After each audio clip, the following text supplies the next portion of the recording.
Riappropriarsi del territorio e delle sue peculiarità, sentirsi cittadini di un quartiere dove nel negozio di vicinato trovi un amico. A Natale compra sotto casa nel tuo quartiere è la campagna lanciata a Padova da associazioni di categorie e comune con il sostegno di Venice Promex e Camera di Commercio. Perché queste attività economiche possono avere un orizzonte lungo davanti a sé, è importante ricordarsi di fare acquisti nei negozi che abbiamo sotto casa, e per questo con la Camera di Commercio, con Venice Promex, abbiamo lanciato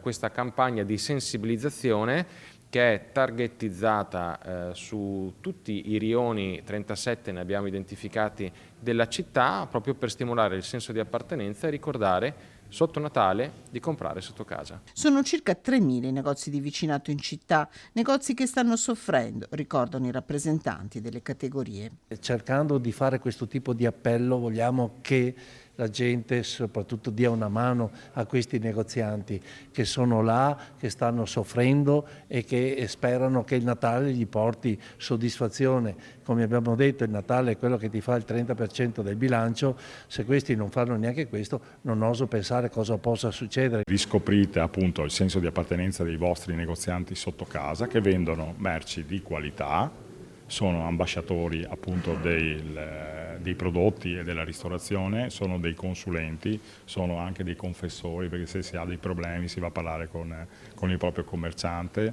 si vanno ad acquistare delle merci che non sono replicabili. Una campagna che si sviluppa via social attraverso le pagine Padova Compra Sotto Casa con i commercianti che ci hanno messo la faccia nell'attesa che chi vive nei quartieri entri in negozi che spesso hanno fatto la storia di un angolo della città. I primi ambasciatori per l'appunto di questo nuovo messaggio dobbiamo essere noi stessi, dobbiamo favorire questi processi e sapere che se voglio qualcosa di originale, di particolare e che posso trovare solo in un posto, ecco, io mi devo rivolgere a negozi come questi, negozi di vicinato, di prossimità.